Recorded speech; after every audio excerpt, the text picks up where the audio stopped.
Mr. Dale asking Ms. Rylaarsdam to do certain things for him.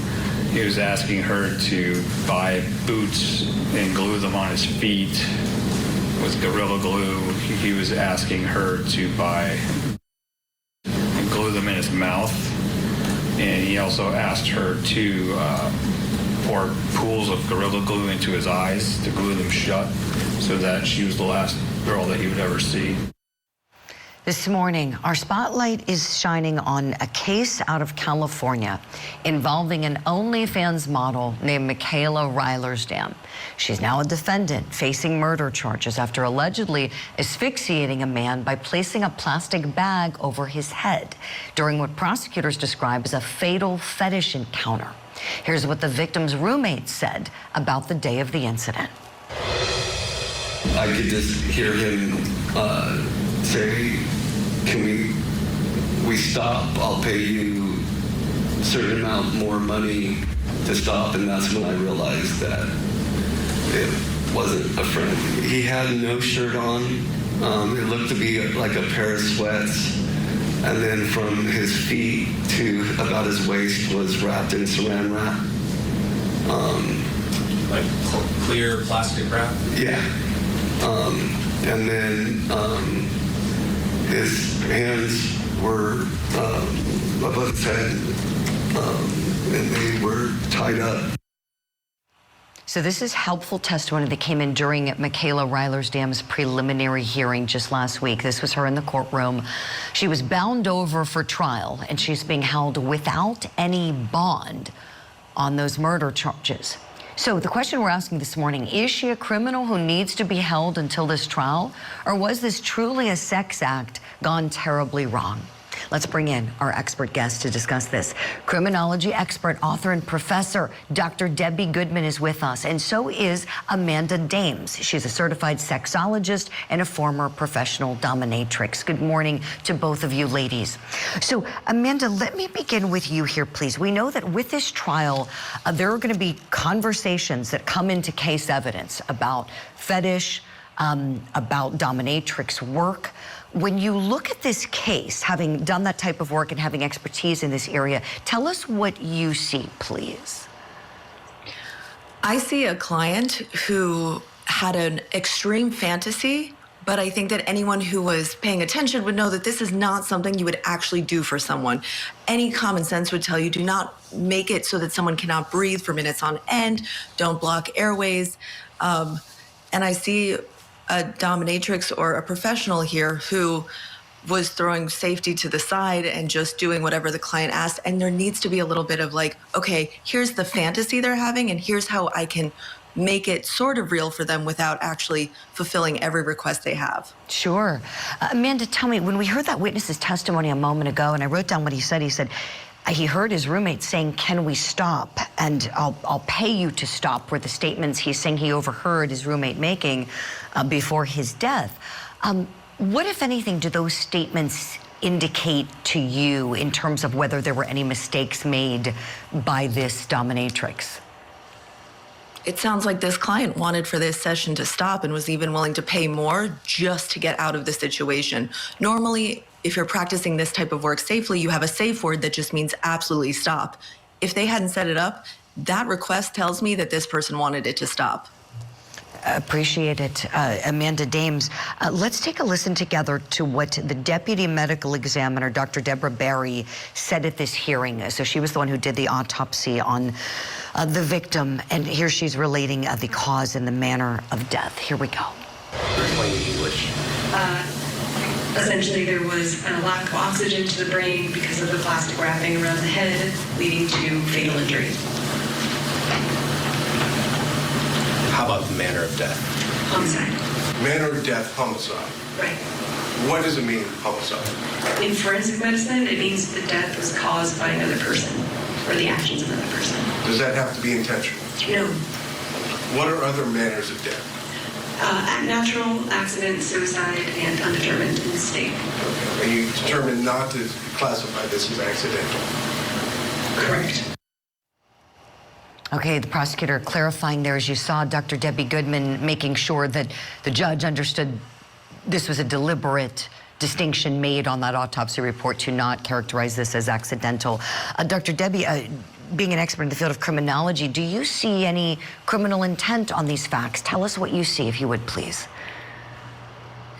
Good morning. I see this, Julie, as a sexual homicide, a lust murder in which this defendant, Ms. Rylaarsdam, acted with such extreme and severe negligence and recklessness. She was really ultimately playing Russian roulette with Mr. Dale's life, and I feel that this wanton disregard for his health, his safety, his life, his well-being is absolutely characterized by the conduct displayed involving the saran wrap, the glue, the bag on the face, and he was in such a debilitating, incapacitated state that he couldn't even save himself. So I agree with the ME, and I think this is the right classification, and it is a murder.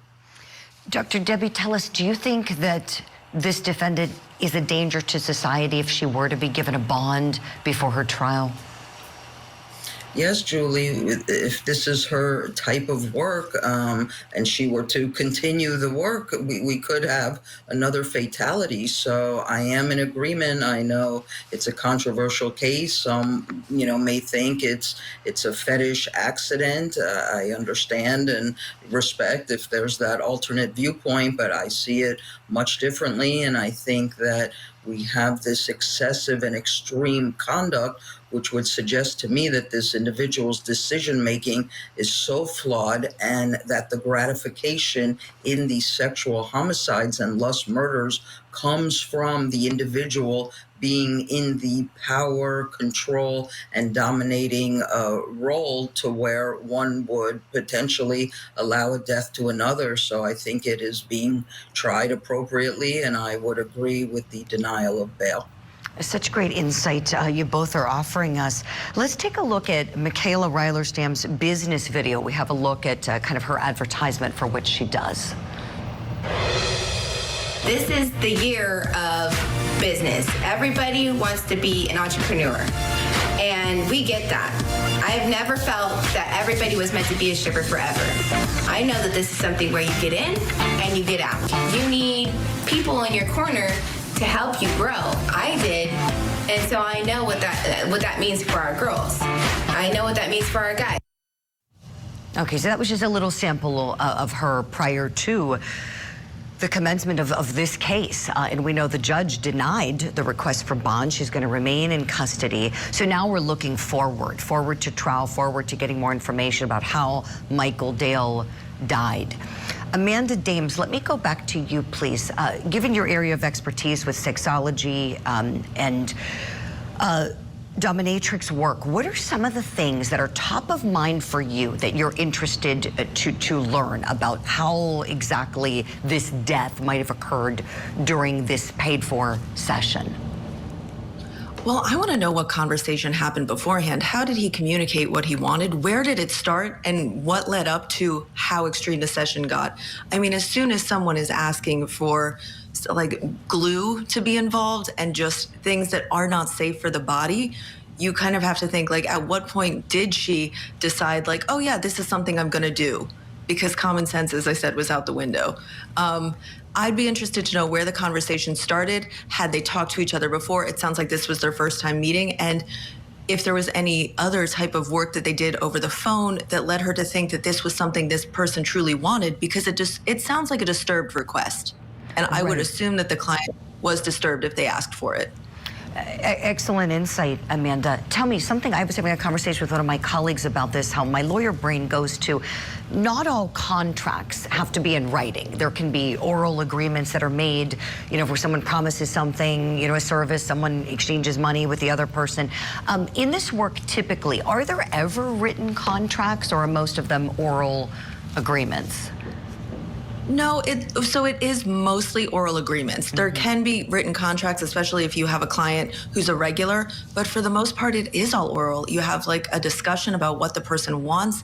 You agree on some boundaries, usually a safe word, and then you just go for it.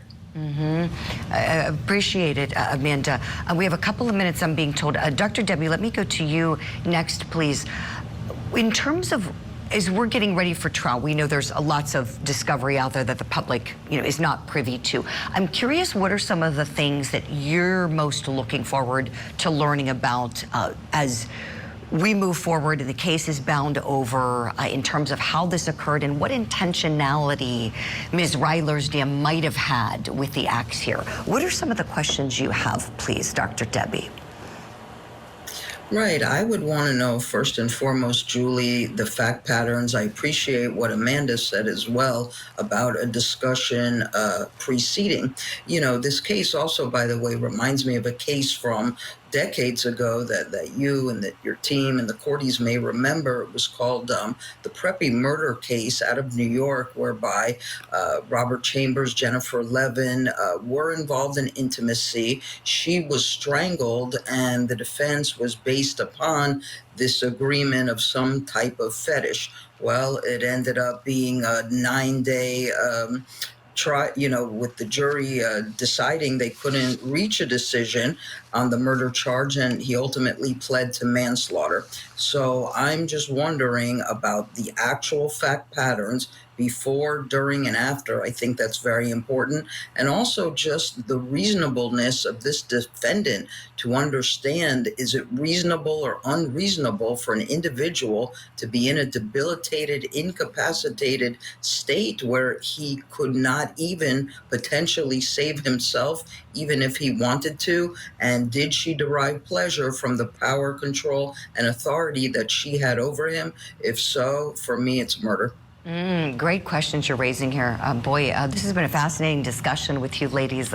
Another day, we'll pick it back up as this case is proceeding to trial. Amanda Dames, Dr. Debbie Goodman, thank you both so much. Hope to see you back soon.